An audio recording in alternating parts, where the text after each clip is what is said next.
Saudara-saudari terkasih, salam jumpa. Semoga kita selalu sehat walafiat. Pada kesempatan ini kita berjumpa dengan Romo yang luar biasa, seorang misionaris di Perancis. Siapa Romo ini? Mari Romo bisa memperkenalkan diri. Oke, Romo Alphonse Kolo. Ya, Romo ini terkenal sekali di Indonesia, dan saya pernah melihat Romo Alphonse Kolo ini. Jadi saya merasa walaupun baru pertama kali ketemu ini, merasa sudah kenal lama begitu. Jadi saya Romo Yongki Wawo MSC. Saya bermisi di Prancis Tengah, di Issoudun. Itu tempat lahir kongregasi MSC. Dan saya tinggal dalam sebuah komunitas internasional, 7 orang dari 6 negara berbeda. Jadi saya bermisi di sebuah negara. Saya menyesuaikan diri dengan negara Perancis dan juga orang-orang yang bekerja sama dengan saya di sebuah komunitas. Jadi dari 7 negara berbeda itu. Jadi ya, kita hidup dalam sebuah misi yang cukup menantang begitu, Romo. Sudah 7 tahun di sana ya? 7 tahun di Dari sana. Dari kapan tuh? Saya sejak ditabiskan jadi diakon, saya langsung diutus ke Perancis.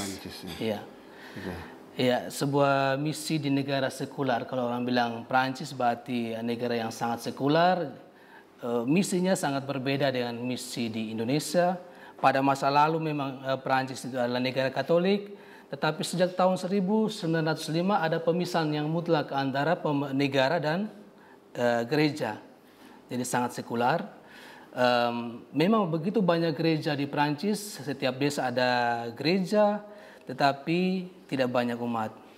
Kalau kita ke Perancis, kalau kita melihat, aduh gereja-gereja indah sekali, tetapi memang tidak ada orang.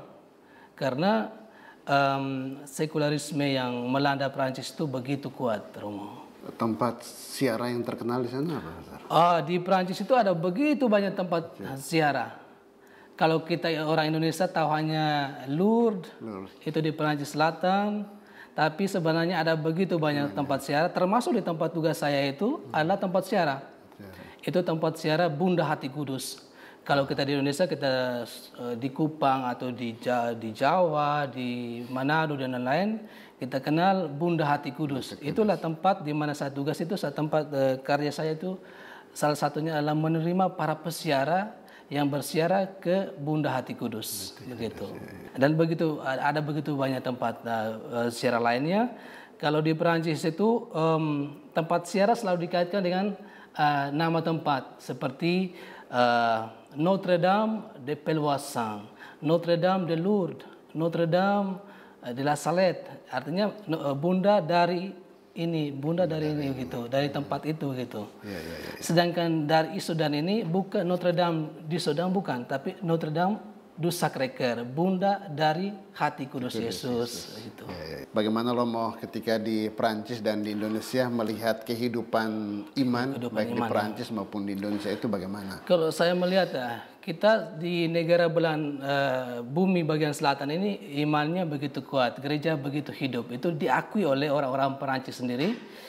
Sedangkan di bagian utara, teristimewa di Eropa ini, kita boleh dibilang orang-orang itu banyak meninggalkan gereja. Dan walaupun sedikit, saya melihat bahwa ada keaslian dari iman mereka. Mereka tidak ikut arus seperti kadang-kadang kita di Indonesia, orang pergi bergerombolan pergi gereja atau hanya ikut arus.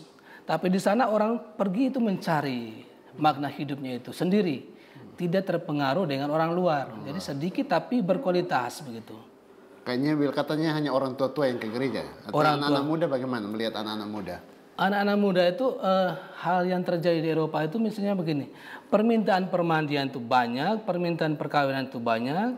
Tetapi ketika setelah permintaan perkawinan itu atau permandian itu orang hilang dari gereja, kita tidak tahu di mana orang-orang yang minta tadi. Jadi kita tidak bisa deteksi orang-orang itu.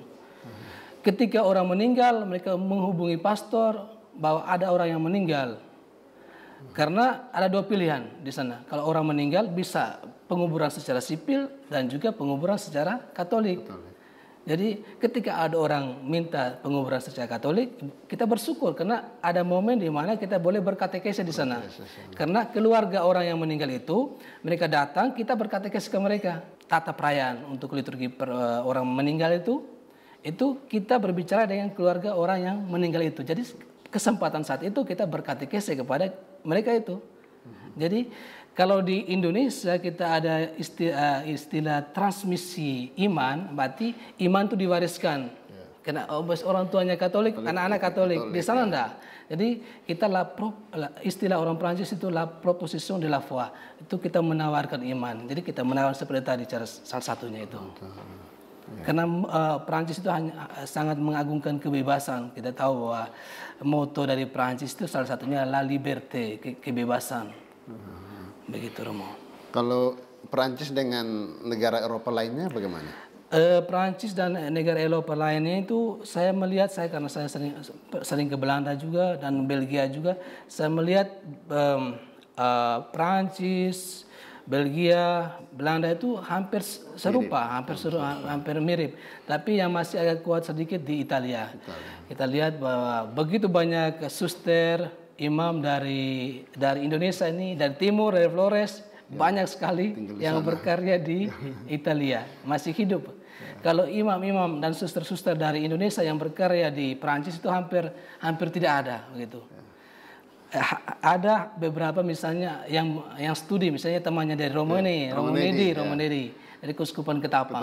Ya. Ketika orang Eropa yang tidak lagi ke gereja, itu kira-kira hal yang membuat itu mereka tidak lagi mencintai, katakanlah mencintai gereja lagi, itu karena apa ya? Itu pertanyaan itu yang saya juga sering tanyakan kepada para MSC dan para imam di Prancis itu sejarahnya begitu panjang, Romo.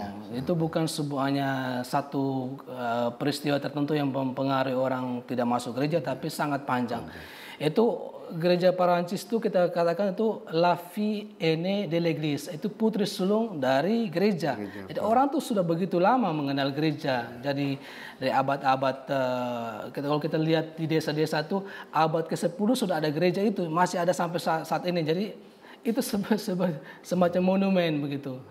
Jadi peristiwa-peristiwa masa lalu, misalnya revolusi Prancis, kemudian ada lagi kalau saat ini ya dalam tanda petik skandal-skandal gereja yang kita tahu mempengaruhi itu turut memperkuat ini orang keterlibatan dalam gereja itu. Tetapi saya melihat bahwa yang sebagaimana saya katakan tadi, Romo, sedikit itu tapi berkualitas.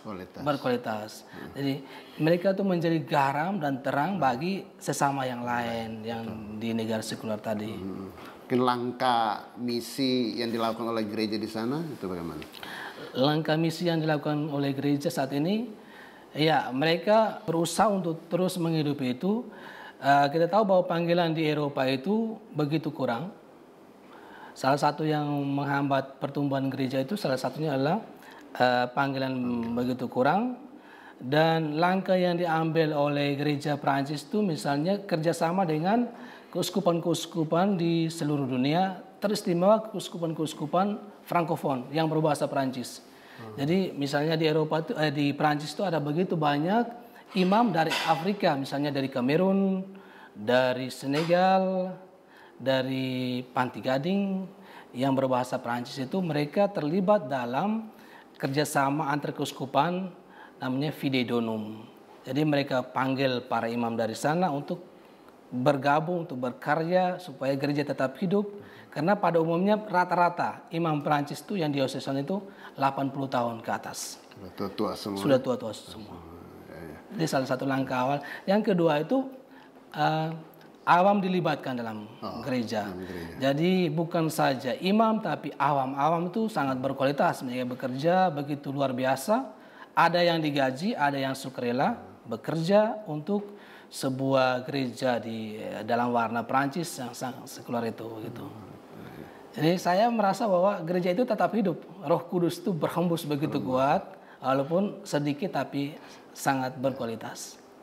Atau ke depan bisa bangkit lagi gereja Saya Eropa? merasa tetap, karena ada dua sisi di sana. Ada sisi gereja tradisional, itu mereka yang masih menghidupi misa bahasa Latin dan lain-lain. Mereka itu begitu ya sangat tradisional, yang kadang-kadang mereka itu masih menutup diri dalam hubungan relasi antaragama.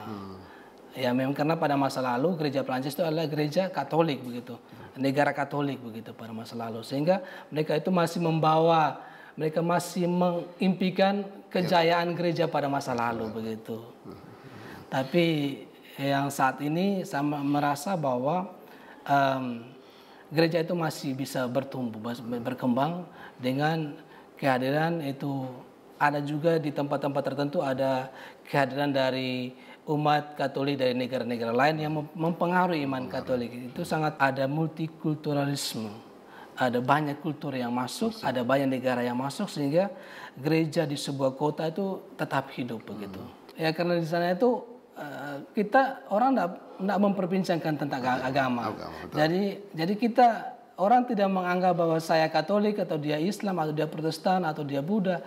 Orang merasa ya saya sebagai warga negara Prancis.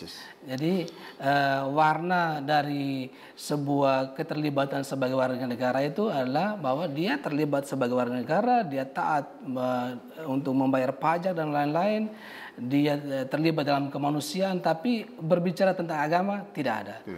Politik juga tidak dikaitkan dengan agama, karena tadi sebagaimana saya katakan tadi, sejak tahun 1905 itu ada pemisahan mutlak antara gereja dan negara. Para pejabat publik dilarang untuk berbicara tentang agama begitu. Jadi orang tidak takut tentang pertumbuhan satu agama atau agama lain begitu. Semua egalite sebagaimana saya kan, salah satu moto dari Prancis itu adalah egalite. Semua orang sama.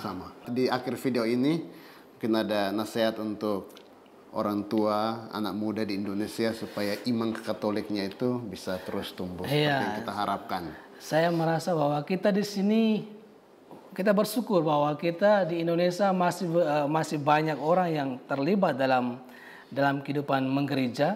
Saya harap kualitas itu ditingkatkan. Sebagaimana orang Prancis walaupun sedikit tapi kualitas itu sangat kuat. Mereka hidup dari dalam relasi yang begitu kuat dengan Tuhan.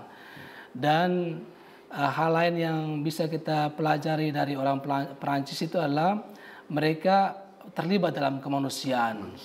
Jadi kalau kita dinamakan diri sebagai orang Katolik atau sebagai orang yang beragama, kita hendaknya membangkitkan identitas kita. Sebagaimana dikatakan oleh Paus Fransiskus, kartu identitas kita sebagai orang Kristiani adalah kasih. Kalau kita tidak mengasihi, apa identitas kita begitu? Itu yang bisa kita perhatikan, Romo. Identitas orang Kristiani adalah kasih. Mari kita selalu menghayati kasih dalam kehidupan kita, ya. Oke, Romo, terima kasih. Mantap, Romo. Maju terus dalam channel YouTube. Mantap. Ini misionaris yang luar biasa.